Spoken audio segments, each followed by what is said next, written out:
தேசிய கல்விக் கொள்கையை தமிழ்நாடு அரசு எப்போதும் ஏற்றுக்கொள்ளாது என்று அமைச்சர் உதயநிதி ஸ்டாலின் திட்டவட்டமாக தெரிவித்துள்ளார்.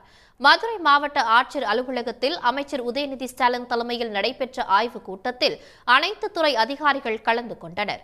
அரசு திட்டங்களின் நிலை, பல்வேறு துறைகளில் உள்ள குறைகள் உள்ளிட்டவற்றை கேட்டறிந்த உதயநிதி அதிகாரிகளுக்கு உரிய ஆலோசனைகளையும் வழங்கினார். பின்னர் செய்தியாளர்களிடம் பேசிய அவர், முதலமைச்சரின் அறிவுறுத்தலின் பேரில் மதுரை மாவட்டத்தில் சிறப்பு திட்ட செயலாக்கத்துறை மூலம் பொதுமக்களுக்கு பல்வேறு நலத்திட்ட உதவிகளை வழங்கியதாக தெரிவித்தார்.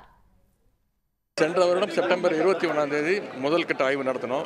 இந்த முறை சென்ற ஆய்வின் எந்த அளவுக்கு பணிகள் முன்னேற்றம் அடைஞ்சிருக்கு, எந்தெந்த பணிகளில் சுணக்கம் இருக்குது, எந்தெந்த பணிகள் விரைவாக முடிஞ்சிருக்கு அப்படின்ற ஆய்வை முடிச்சிருக்கிறோம். சிறப்பாக செயல்பட்டுருக்காங்க.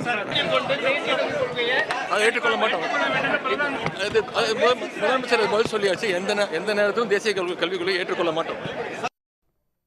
தேசிய கல்விக் கொள்கையை தமிழ்நாடு அரசு ஏற்காததால் கல்வி நிதியை வழங்க ஒன்றிய அரசு மறுத்து வருகிறது.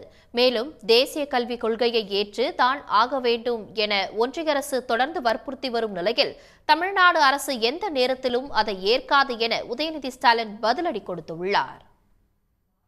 உடனுக்குடன் செய்திகளை தெரிந்து கொள்ள சன் நியூஸ் பெல் ஐகானை கிளிக் பண்ணுங்க.